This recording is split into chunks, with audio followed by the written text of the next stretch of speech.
Samedi, c'est Jésus. Dimanche, c'est Jésus. Je fais de Jésus. Bonjour à tous. Bonjour tout le monde. Je te laisse te présenter. Je m'appelle Paco. Voilà. Donc, tu es en même temps dans ton ministère, dans ce que tu fais. Je suis pasteur associé dans l'église de Trinity International à Paris. Ah, très bien, très bien. En même temps, j'en profite, pour ceux qui ne le savent pas. Ça fait plus de 10 ans qu'on se connaît. À peu près. Le temps passe vite. C'est vrai. Et moi, je t'ai connu, tu n'étais pas pasteur. Tout à fait. J'étais technicien du son. Mais à ce moment-là, tu étais athée. Oui. Donc, je t'ai connu, tu étais athée. J'étais en chemin. Oui. Voilà, tu quittais le monde de l'athéisme pour rentrer dans le monde de la foi en Christ. Tout à fait. D'accord. Et tu peux nous partager un peu ton témoignage. En fait, déjà, moi, je voudrais que les personnes entendent d'où tu viens. la base. Et surtout, n'oublie pas de dire comment tu t'habillais. C'est un détail très important. Moi, je viens de la Picardie, d'une petite ville en Picardie, et j'ai grandi dans un contexte athée, mais à l'église catholique, mais pas pour le catholicisme dedans, mais parce que pour la qualité de l'enseignement.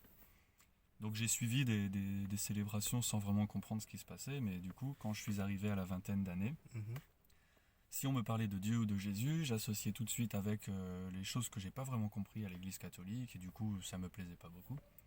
C'était des choses étranges avec des vieux qui parlent en latin et c'était pas très intéressant pour moi. Et du coup, j'étais très athée.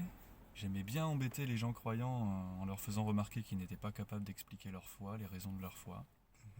Je leur posais des questions et ils n'avaient pas de réponse. Et voilà.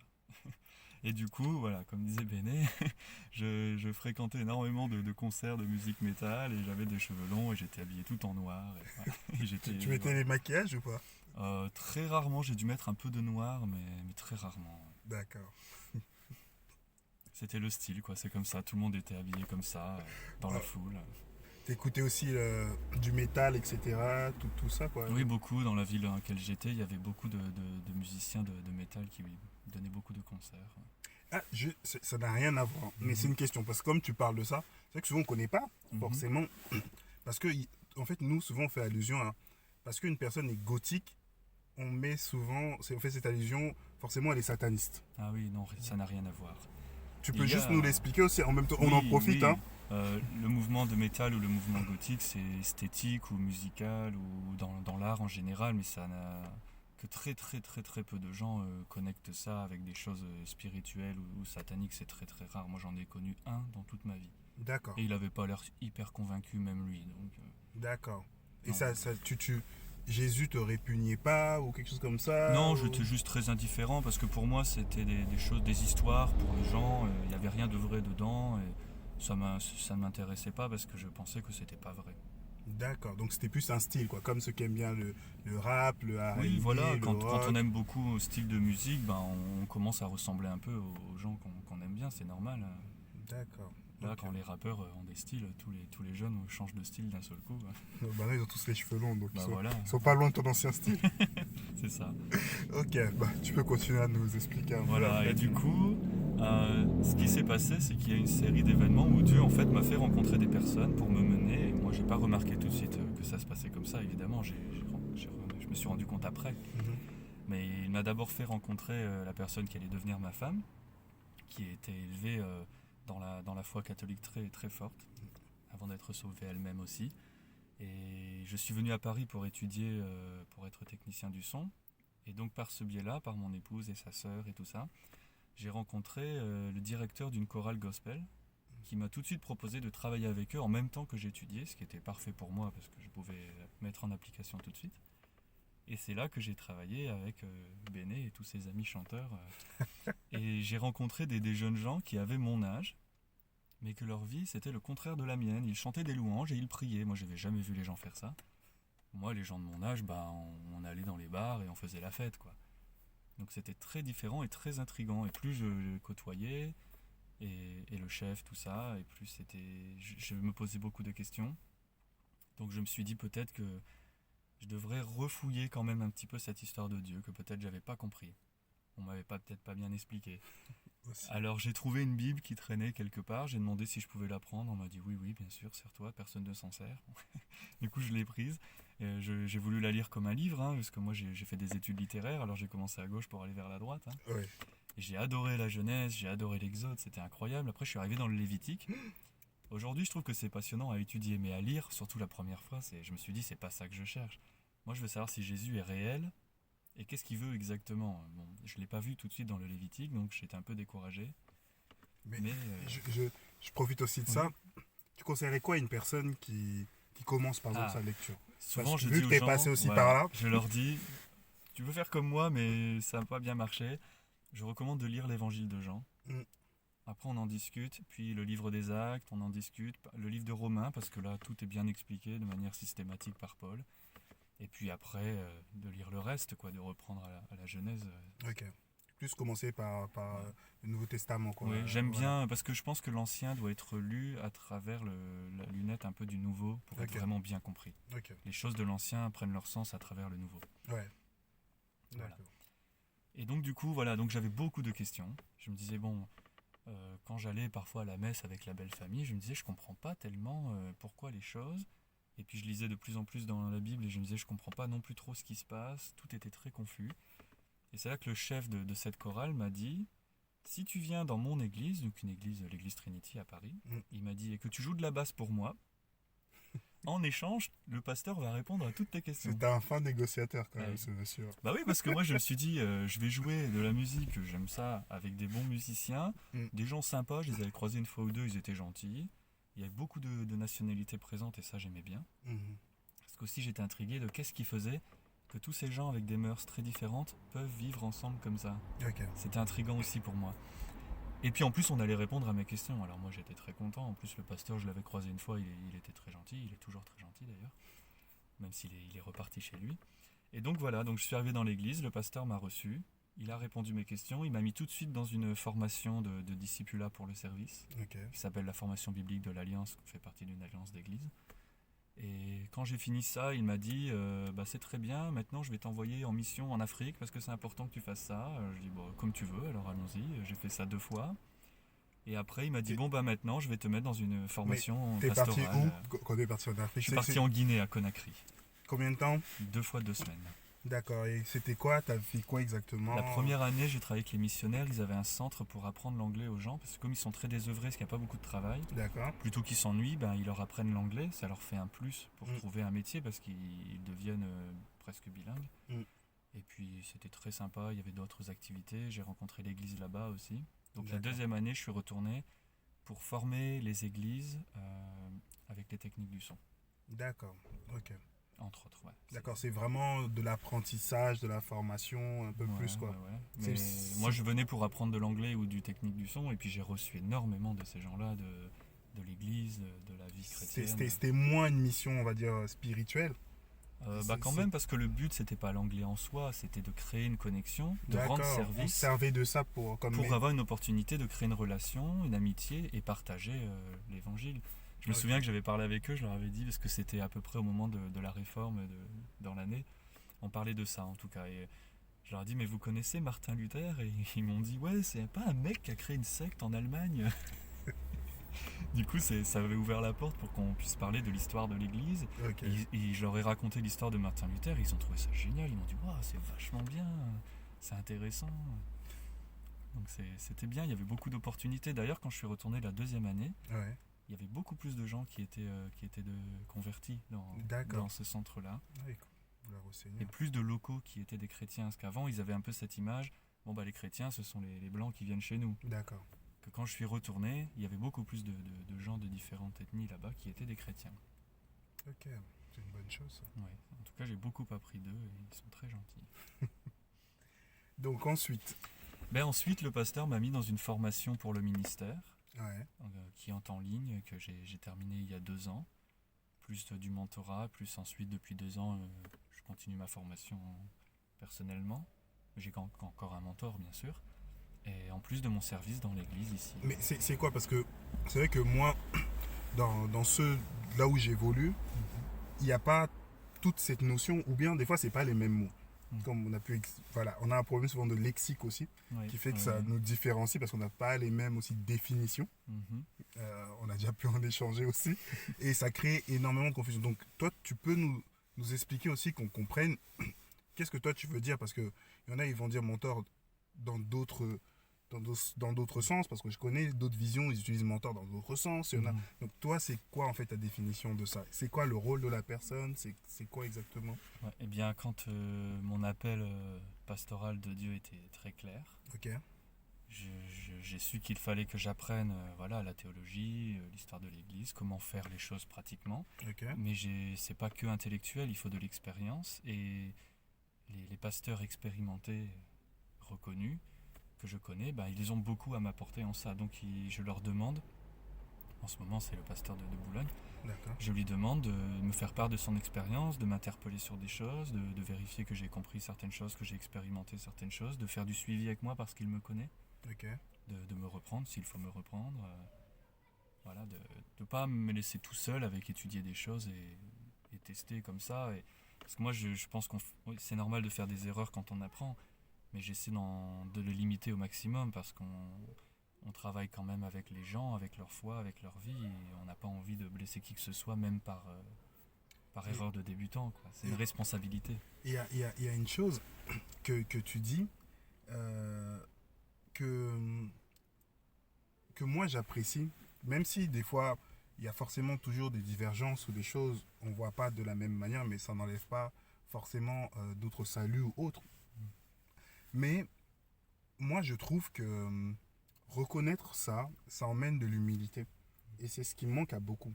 En fait, euh, là où quelque part on reconnaît en fait comme tu as dit, tu demandes à une personne, bah, il faut me corriger quand ça ne va pas. Et c'est vrai que moi je connais dans beaucoup de courants, les personnes ne supportent rien en fait. En gros, on ne peut pas leur dire quelque chose. C'est-à-dire que Mm. euh, après Dieu, c'est eux et c'est fini. C'est-à-dire qu'on ne peut plus nous dire ça, ça ne va pas, ça c'est comme ça. Mais moi, c'est vraiment quelque chose que, peu importe le nom ou quoi, moi, c'est vraiment dans l'esprit. Dans l'esprit de ce que tu dis, dans l'esprit de reconnaître que bah, on apprend aussi des autres, qu'on tire aussi des autres. Et c'est quelque chose que je trouve qui est vraiment bien, qui est vraiment important. Et C'est la base de discipulat, hein. Jésus veut qu'on soit des disciples, mm, donc des personnes qui apprenons d'un maître, qui a un droit de nous dire des choses sur tous les aspects de notre vie. Le disciple, il doit vivre avec son maître jusqu'à ce qu'il devienne comme lui. mhm, Il peut pas lui dire non, ça tu touches pas, et c'est complet. Et puis Jésus dit que si on veut entrer dans le royaume, il faut être humble comme un petit enfant, quoi. Il faut venir comme un enfant et accepter qu'on nous dise ça c'est pas bon, ça va, ça tu devrais le travailler, là tu as fait une erreur. Paul nous encourage à compter, à estimer les autres comme plus importants que nous-mêmes, et mhm, que c'est ça la bonne attitude, de toujours assumer que l'autre est plus important. Si même je pense que j'ai raison, je vais quand même aller vérifier avec une attitude humble de peut-être c'est moi qui ai tort quand même, on va laisser l'autre personne exprimer ce qu'elle a à dire, et au cas où il vaut mieux toujours, moi on m'a appris comme ça, on m'a dit il vaut toujours, quand on ne sait pas, on suppose que l'autre personne a raison ou que l'autre personne fait bien, d'accord. jusqu'à temps qu'on ait vraiment une certitude, et de prendre toujours cette posture d'humilité. Il vaut mieux se tromper dans ce sens-là que dans l'autre. Mm, mm, mm. Ok, ok. Ah, gloire au Seigneur.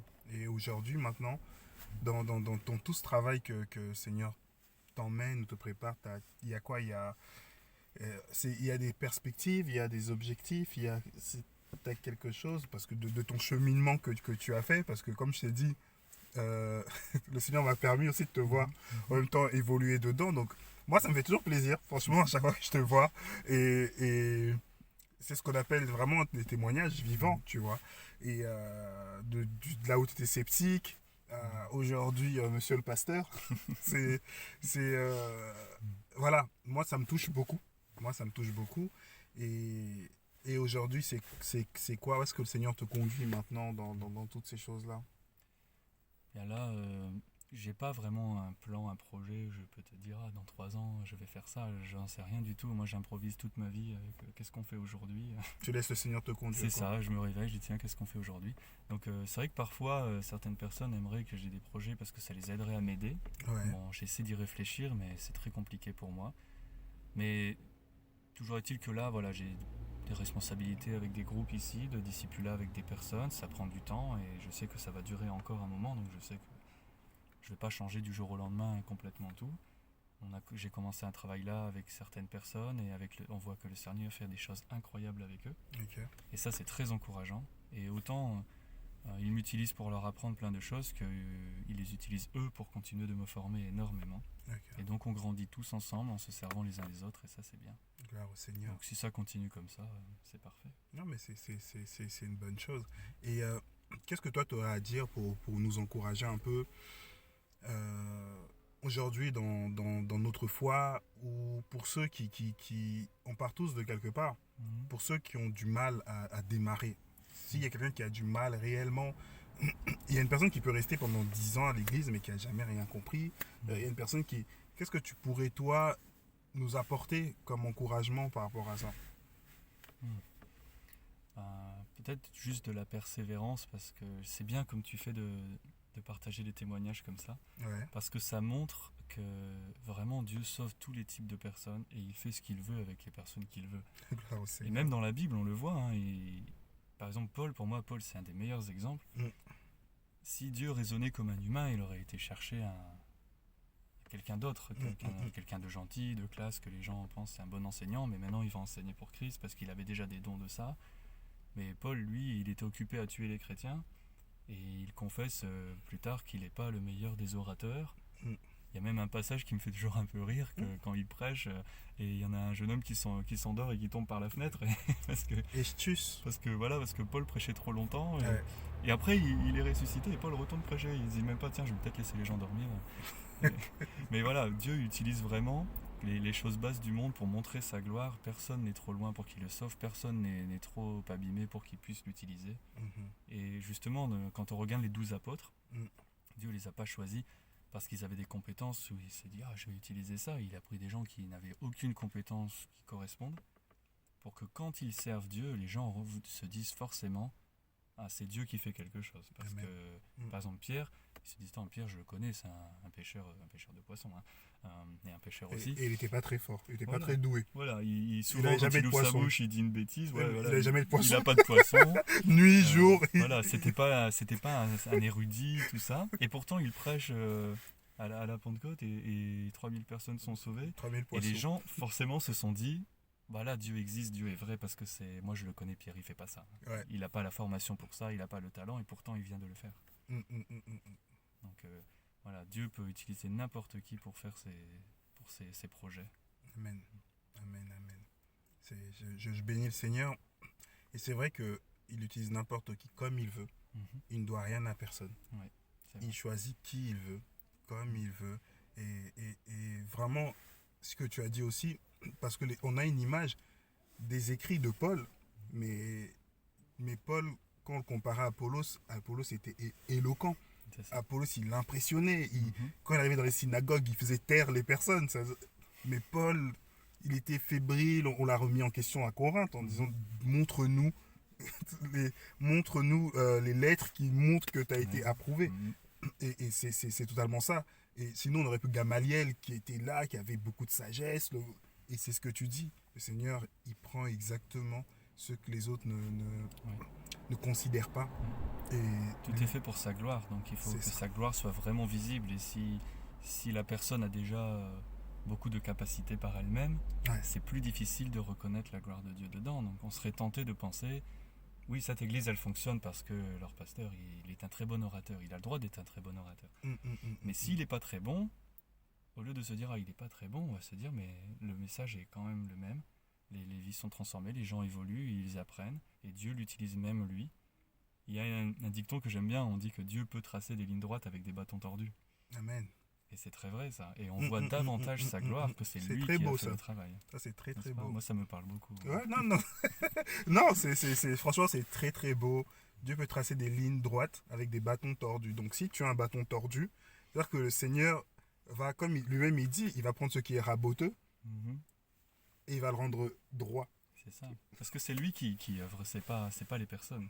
Ouais. Il utilise les personnes pour continuer son œuvre et étendre son royaume, et nous on reconnaît que c'est lui qui le fait. Et c'est pour ça que ça me fait plaisir quand tu me dis que si tu penses à moi, ça te fait louer Dieu. Bah alors moi je suis très content, parce que c'est ça le but. Le but, c'est que tout ce qu'on fait tourne les gens et voit Jésus, et pas les humains qui le font, quoi. Ouais. Non, mais en tout cas que le Seigneur soit béni et comme tu as dit, et vraiment, même s'il y a une personne qui était là, il y a un mot que tu as dit qui est très fort, c'est que cette personne-là qui est faible, qui manque de force, en fait, c'est la gloire du Seigneur parce que cette gloire elle se manifeste dans sa vie puisqu'il fait la volonté du Seigneur et il devient fort alors qu'il est faible. C'est ça. Et c'est là la gloire du Seigneur dans sa vie. Donc, ne désespère pas. Mhm. Le pasteur Paco qui est là, il rigole, hein, pasteur, qui est là, nous a donné des bonnes paroles qui sont là aussi, qui nous encouragent. Moi, pour ma part, ça m'encourage. Ça m'encourage aussi en se disant que ce n'est pas par notre propre force, ce n'est pas parce qu'on est éloquent, ce n'est pas parce qu'on est grand, fort, beau ou autre, mais c'est vraiment parce que le Seigneur nous a choisis et que c'est lui qui fait en nous. Et voilà, en tout cas, sois béni, merci pour ce moment. Avec grand plaisir. Et s'il y a un autre temps, un jour, pourquoi pas peut-être avec madame. Ah, On verra la suite. pourquoi pas. D'accord. Allez, à bientôt. Au Ciao. revoir.